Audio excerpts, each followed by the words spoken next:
Hoje nós vamos falar sobre o desempenho recente da receita de ICMS e sobre as projeções para os próximos anos dessa receita. Em 2021, o ICMS ele cresceu 25% em termos nominais, atingindo a cifra de aproximadamente 655 bilhões. E esse crescimento tem sido utilizado no debate público como uma prova de que haveria espaço fiscal de sobra para desonerações do imposto, em particular para a redução permanente das alíquotas de ICMS previstas no PLP 18, e cujo impacto é estimado em torno de 90 bilhões de reais anuais. Sem entrar no mérito dessa proposta de desoneração, que do meu ponto de vista é bastante questionável sob diversos ângulos, quais são os problemas por trás desse diagnóstico? Eu diria que existem dois problemas principais. Um é confundir crescimento nominal de receita, especialmente num ano de alta inflação, como foi 2021, com aumento de carga tributária. A receita tributária, exceto raras exceções, ela sempre cresce nominalmente, mas crescimento de carga tributária só ocorre quando essa receita cresce acima do PIB. Ou seja, a gente costuma dizer que carga tributária ela é medida da arrecadação em proporção do PIB. Então, a gente não pode confundir crescimento nominal de arrecadação com aumento de carga tributária. O segundo problema é que não existe nesse debate uma análise prévia sobre quanto do crescimento recente de arrecadação pode ser considerado estrutural, ou seja, quanto desse crescimento recente de arrecadação pode ou não pode permanecer ao longo do tempo, ou dito de forma contrária, quanto desse crescimento recente não vai ser revertido nos próximos anos. Então, o objetivo da nossa apresentação é justamente mostrar se há ou não há indícios de que o crescimento recente de ICMS seja estrutural e nós vamos, então, olhar os dados, vamos mostrar os dados para fazer esse diagnóstico que não tem sido feito no debate público recente. Bom, aqui a gente consegue ver um gráfico que expressa a tendência do ICMS nas últimas décadas. E esse gráfico ele mostra, então, que, em média, o ICMS tem oscilado em torno de 6,9% a 7% do PIB. Ele chega, em alguns momentos, no momento mínimo, ele chegou em 6,7% do PIB e o ponto máximo foi de 7,2% do PIB. E quanto que ele foi em 2021? Em 2021, de fato, ele apresenta um crescimento em proporção do PIB. Desse ponto de vista, a gente pode dizer que, então, falando daquela primeira coisa, nós estaríamos diante de um aumento da carga tributária, na medida que o ICMS ele passou de 7% do PIB para quase 7,6% do PIB. Um crescimento que, como a gente vê, nunca ocorreu em nenhum outro momento da história recente. E o que mais, digamos, chama atenção e estranha por esse crescimento da arrecadação em proporção do PIB é que ela tenha ocorrido sem que medidas por parte da legislação tributária dos estados tenham sido adotadas no sentido de aumentar a oneração, aumentar a carga tributária efetiva sobre os contribuintes. Então, digamos,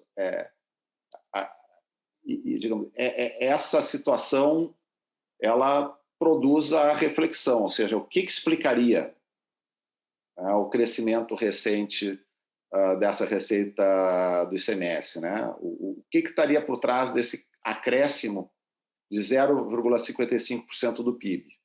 E aí, quando a gente faz a decomposição da arrecadação do imposto entre os vários setores, a gente isola o efeito do aumento sobre combustíveis, energia e telecomunicações, que são as chamadas blue chips, e a gente verifica também o que acontece nos outros demais setores, que não são as blue chips.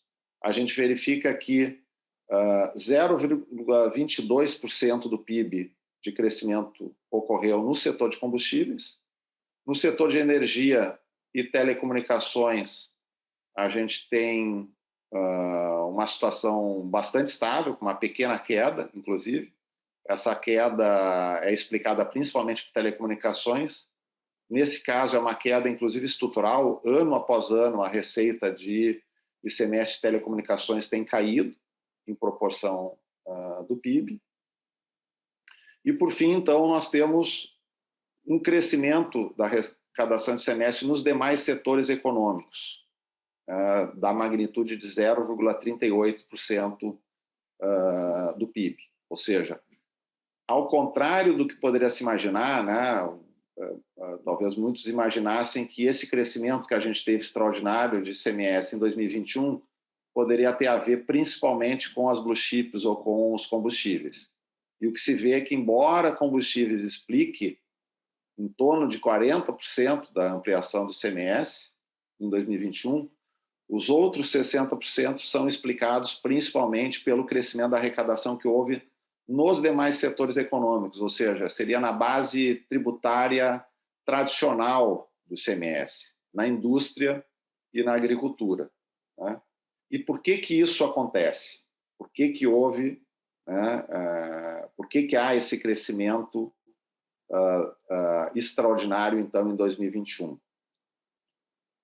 A gente olhando os outros dados aqui, nesse próximo slide, né, a gente vê que, no caso dos combustíveis, né, esse crescimento de 0,22% do PIB é explicado, né, de forma bastante simples por uma tendência cíclica, né, já que ele reflete um aumento combinado do preço do petróleo acima da média histórica e também da desvalorização do câmbio, ou seja, a desvalorização do real em relação ao dólar. Esses dois eventos explicam que a receita de ICMS sobre combustíveis tenha crescido. Mas esse crescimento também tende a ser temporário. Por que ele tende a ser temporário? Porque a média histórica do preço do petróleo é bem abaixo do que nós estamos tendo hoje. Em outras oportunidades, o preço do petróleo também chegou, como hoje, em torno de $120. Então, o preço do petróleo é natural que ele oscile, ele tenha altos e baixos, né? Mas na média, né, histórica, ele se situa em torno de aproximadamente $70 por barril. Isso significa que, portanto, esse crescimento da arrecadação do ICMS sobre combustíveis, ele não é estrutural e nem permanente, ele é algo cíclico. E sobre o outro aumento que a gente teve no ICMS, que eu falei dos demais setores, né? Aquele principal componente ali de 0,38% do PIB. Tá? Pelos dados que a gente avalia, esse crescimento também tende a ser um fenômeno temporário e, portanto, não estrutural, né? Mas por que isso? Por que a gente diz isso com base em que dados?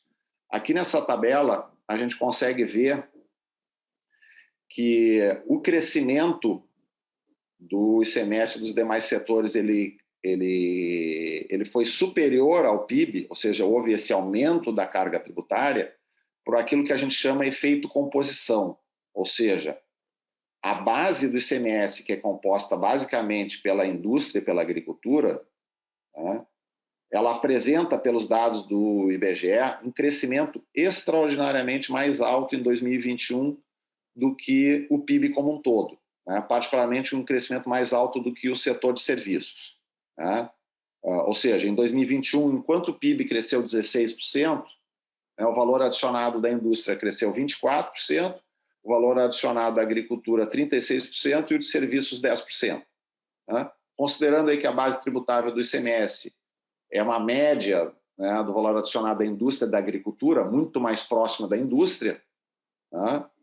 Então, o crescimento de 25% ocorrido na receita de ICMS dos demais setores econômicos, ele reflete exatamente esse crescimento da base tributável, da indústria e da agricultura, excepcionalmente mais alta em 2021. Por que eu falo que é excepcionalmente mais alta? Porque se a gente for verificar as médias dos últimos 20 anos, nós vamos ver que enquanto o PIB como um todo cresce em média 10% ao ano, em termos nominais, o PIB da indústria, o valor adicionado da indústria, cresce 9% ao ano apenas em média. Né? Então, ele é algo extraordinário, esse fenômeno que a gente teve em 2021, provocado pela pandemia, né? E então, mesmo que não tenha aumentado a carga tributária efetiva das empresas, pelo fato do valor adicionado da indústria da agricultura terem crescido mais do que o PIB, a arrecadação do ICMS desses setores cresceu em proporção do PIB aqueles 0,38 pontos percentuais. Mas isso, como eu dizia, ele tende a ser um fenômeno temporário. Em quanto tempo ele vai se dissipar, não dá para prever com exatidão, mas mais adiante eu vou falar sobre isso. Tá? O próximo ponto que eu queria tratar é que, bom, aqui a gente já viu que, portanto, esse crescimento recente que a gente visualizou no ICMS, ele está longe de ser um crescimento estrutural e permanente. Tá? Além disso, tá, nós temos, então, sobre esse crescimento temporário, nós temos aí o efeito, temos que considerar o efeito produzido pelo PLP 18, que reduz as alíquotas de ICMS, né, para combustíveis, energia e comunicação, uma redução que tem caráter permanente, e além do efeito do PLP 18, convertido na Lei Complementar 194, nós temos também o efeito da ação direta de constitucionalidade, né, movida pelo governo federal, e que na decisão, né, do ministro do STF, né, liminarmente, ela está obrigando os estados a reduzirem também a base de cálculo dos combustíveis, né, tanto do diesel quanto da gasolina, adotando a média dos últimos 60 meses. Ou seja, o preço do combustível na bomba, né, ele pode estar alto, mas para efeito de cálculo do imposto, essa medida determina que os estados utilizem uma média, né? Lembrando que já desde novembro, o preço que serve para a base de cálculo dos combustíveis ele já estava congelado, mas a adoção da média faz com que, inclusive, essa base de cálculo sofra uma nova redução. Então, combinando, quando a gente considera, né, os efeitos de redução de alíquotas e de base de cálculo sobre o ICMS, a gente vislumbra uma queda da arrecadação de ICMS, né, dos quase 7,6% do PIB em 2021 para 6,6% do PIB em 2023. Tá? E, bem, como eu disse, além dessa redução fruto da legislação, qual que é o risco que nós temos? Um risco muito forte, né? É o risco de reversão, né, dos efeitos cíclicos que contribuíram para que a arrecadação fosse mais alta em 2021. Então, aqui nesse último gráfico, né, a gente mostra que a gente decompõe os vários eventos que estão contribuindo e impactando a receita de ICMS. Né? Nós tivemos, então, o 0,55% do PIB de incremento em 2021. Nós temos daí o efeito da redução de alíquotas com impacto negativo de 0,85% do PIB. Nós estamos computando aí uma queda de em torno de 0,2% do PIB pelo uso da média do preço dos combustíveis com base de cálculo. E, por fim, nós teríamos, então, a reversão progressiva, né, daquilo que eu chamei o efeito composição. Ou seja, se nós tivermos, como é provável nos próximos anos, o PIB da indústria crescendo menos do que o PIB como um todo, particularmente porque cresce menos do que o PIB de serviços, nós vamos ter uma redução progressiva da arrecadação dos demais setores em proporção do PIB. Então, se nós tivermos a reversão daquele crescimento extraordinário de 0,38% do PIB, nós podemos chegar daqui a uns 5 anos, com uma queda permanente da arrecadação do ICMS de 0,9% do PIB, o que faria com que a nossa arrecadação, que hoje é em média de 7% do PIB, 6,9% do PIB, caísse para algo como 6,1% do PIB nos próximos anos, 2025, 2026 ou 2027. Então, esse é o resumo, digamos, da ópera, né? O que os dados mostram é que nós estamos longe de ter um crescimento estrutural da arrecadação do ICMS.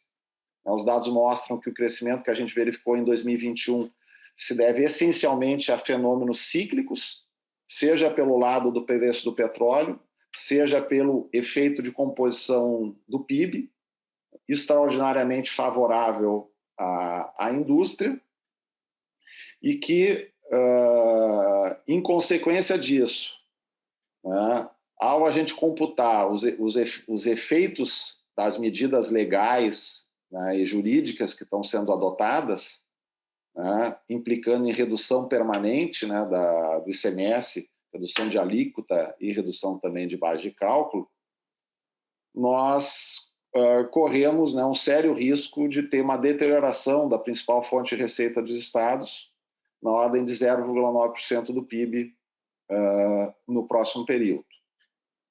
Então, obviamente que quando nós estamos falando do lado fiscal, nós também temos que olhar pelo lado da despesa. Do lado da despesa, houve também uma redução em proporção do PIB no período recente, produzida em parte pelo esforço de ajuste fiscal dos estados e em outra parte pelo efeito de inflação alta, efetivamente. Uma parte desse crescimento a gente pode considerar que seja estrutural, mas uma outra parte pode também ser transitória, Em particular, se a gente for ver para o lado do investimento público, por exemplo, nós vamos ver que hoje o investimento público dos estados está bastante comprimido, ele está num dos menores níveis da história. E aí é preciso que se questione até que ponto que é sustentável, se manter esse nível de investimento tão baixo por tanto tempo assim. Quando eu falo de baixo, os dados do Tesouro eles indicam que o investimento líquido dos estados, ou seja, o investimento que supera a depreciação do estoque de capital, supera a depreciação da infraestrutura, esse investimento líquido está simplesmente próximo de zero. Ou seja, isso indica que o que tem se gasto é apenas para manter estável a infraestrutura e o estoque de ativos fixos da administração pública estadual. Então, um investimento líquido próximo de zero. Então, isso mostra que, do ponto de vista do lado do gasto, embora tenha havido um avanço, foi feito um esforço de ajuste fiscal, nós também temos uma contração muito forte de investimento, e diante desse quadro, uma redução permanente de 0,9% do PIB da arrecadação de ICMS, da principal fonte de receita dos estados, é algo bastante problemático, que pode, em muitos casos, comprometer o equilíbrio fiscal dos estados. Era isso, então, que eu queria apresentar para vocês. Espero que esses dados, digamos, ajudem a qualificar o debate público em torno do tema. Obrigado.